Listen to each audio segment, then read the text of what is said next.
Martial master के पिछले episode में हमने देखा था कि मोकारा मो वूजी के सामने ही मो क्वेन को जान से मार देता है। यह देखते ही वहां पर खड़े सभी लोगों के होश उड़ जाते हैं और अब डाउलिंग मन ही मन सोचने लगता है टाइनू के एंसेस्टर्स तो टाइनू से भी ज्यादा बड़े पागल है। आखिर कोई बिना सोचे समझे इस तरह किसी को कैसे जान से मार सकता है। दूसरी ओर यह देखकर मो वूजी अब गुस्से में पागल हो जाता है और अब वह अपनी पूरी पावर का यूज करते हुए मोकारा के ऊपर अटैक कर देता है। पर मोकारा हंसते हुए बस अपने एक ही हाथ से उसके अटैक को ब्लॉक कर लेता है। यह देखते ही मो फैमिली के सभी सोल्जर्स भी मोकारा के ऊपर अटैक करने के लिए आगे बढ़ते हैं, पर मोकारा बस अपने ऑरा प्रेशर से ही उन सभी लोगों को पीछे धकेल देता है और अब वह मो वूजी को एक लात मारते हुए दूर फेंक देता है। अब वूजी खुद को संभालते हुए वहां पर खड़ा हो जाता है, पर तभी वह मोकारा को बिल्कुल अपने सामने पाता है और अब मोकारा अपने पाम से वूजी के ऊपर अटैक कर देता है, जो देखते ही वूजी एक बैरियर बनाते हुए उस अटैक को ब्लॉक करने की कोशिश करता है, पर उसका बैरियर मोकारा के हाथ से टकराते ही डिस्ट्रॉय हो जाता है और अब वूजी घायल होकर दूर जाकर गिरता है। वहीं पर मोकारा के अटैक की वजह से अब पूरी की पूरी जी फैमिली कांपने लगती है, जो देखकर डाओ युआन और डाओलिंग दोनों के ही होश उड़ जाते हैं और अब वह दोनों आपस में बात करने लगते हैं। यह पर्सन जरूर मार्शल सेंट रैलम पर है।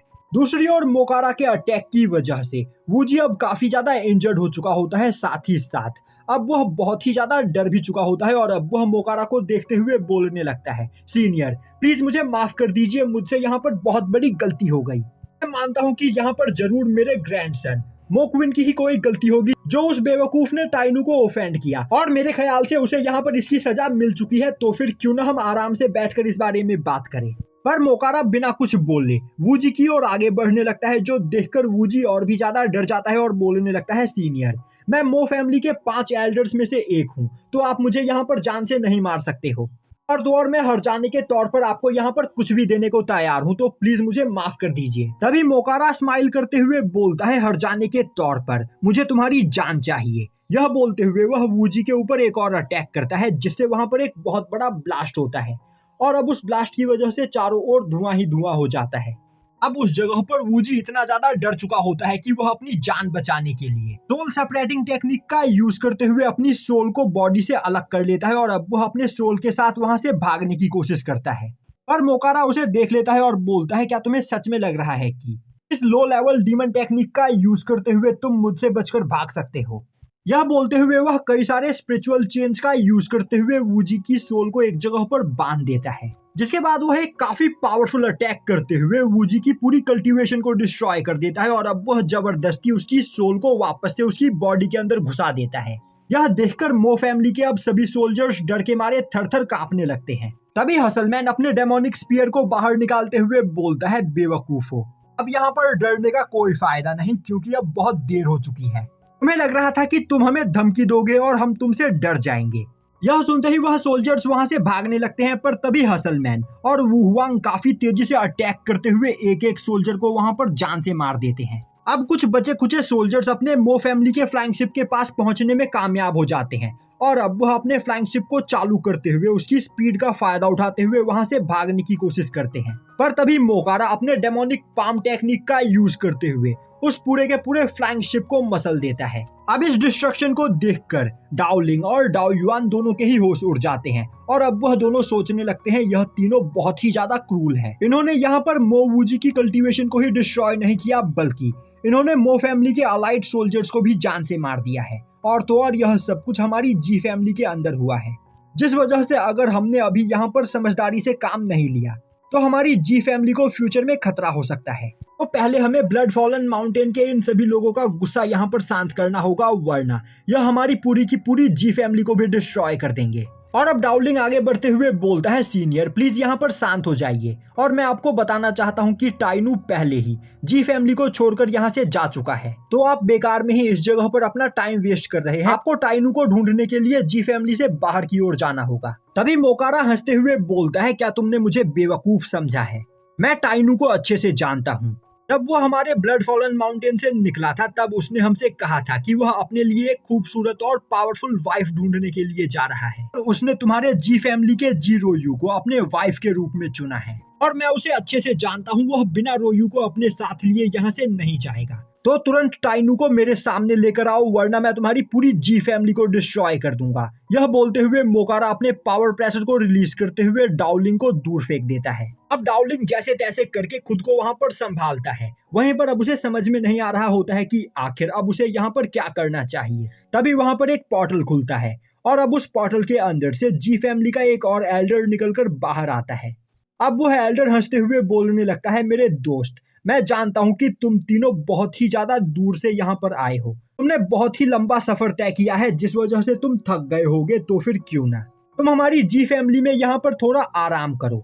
तभी मोकारा बोलता है, हम यहाँ पर आराम करने के लिए नहीं आए हैं, बल्कि हम टाइनू को अपने साथ ले जाने के लिए आए हैं। तो जल्दी से टाइनू को हमारे सामने लेकर आओ, वरना मैं तुम्हारी इस पूरी जी फैमिली को मिट्टी में मिला दूंगा। सुनते ही वह एल्डर हंसते हुए बोलता है, तुम सच में बहुत ही ज्यादा गुस्सैल आदमी हो। ऐसे मैं तुम्हें बताना चाहता हूँ कि टाइनू मेरी जी फैमिली के एंसेस्ट्रल ग्राउंड के अंदर कल्टीवेशन करने के लिए गया है। तो जब तक वह वापस नहीं आ जाता है, तब तक मैं तुम तीनों को अपनी जी फैमिली के अंदर आराम करने के लिए इनवाइट कर रहा हूँ। यह सुनते ही मोकारा वहाँ पर शांत होते हुए बोलता है, तो तुम कहना चाहते हो कि टाइनू तुम्हारे जी फैमिली के एंसेस्ट्रल ग्राउंड के अंदर गया है? इससे हमें कोई भी प्रॉब्लम नहीं। जल्दी से अपने एंसेस्ट्रल ग्राउंड का दरवाजा खोलो, हम भी उसके अंदर जाना चाहते हैं।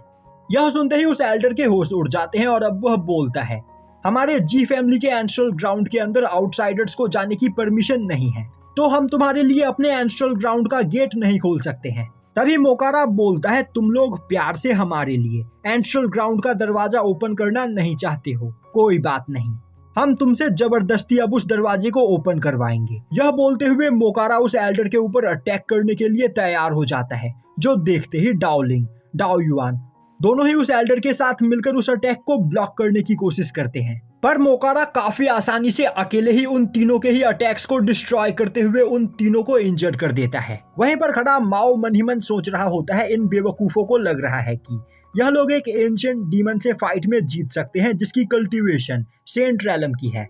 यह बेवकूफ अभी बस मार्शल गॉड रैलम के 7th लेवल पर ही है और इन्हें लग रहा है कि यह मोकारा को फाइट में हरा देंगे। दूसरी ओर वह तीनों ही मोकारा के अटैक से काफी ज्यादा इंजर्ड हो चुके होते हैं। तभी मोकारा आगे बढ़ते हुए बोलता है, क्या हुआ? क्या अब तुम उस दरवाजे को ओपन करने के लिए तैयार हो, या फिर और भी यहाँ पर बेइज्जत होना चाहते हो? मैं तुम्हें यहाँ पर 3 मिनट का सोचने का टाइम देता हूँ। 3 मिनट के अंदर फैसला करो कि आखिर तुम हमारे लिए उस दरवाजे को ओपन करोगे, या फिर मैं अपने साथियों के साथ तुम्हारे पूरे जी फैमिली को डिस्ट्रॉय कर दूं। और हाँ, अगर तुमने 3 मिनट से 1 सेकंड भी ज्यादा लिया तो तुम्हें पता ही है कि यहाँ पर क्या होगा।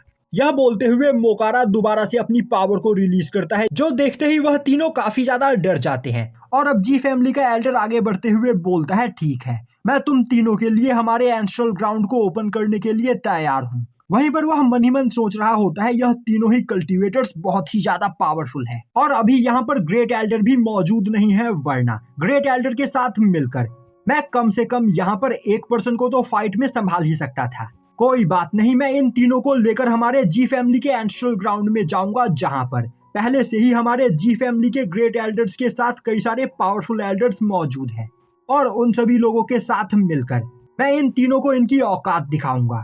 साथ ही साथ उस जगह पर हमारे एंसेस्टर भी मौजूद है, जिनके सामने यह तीनों कुछ भी नहीं कर पाएंगे। अब मोकारा, हसलमैन और वू हुआंग माओ के साथ उस एल्डर के सामने आकर खड़े हो जाते हैं और यहीं पर यह एपिसोड खत्म हो जाता है।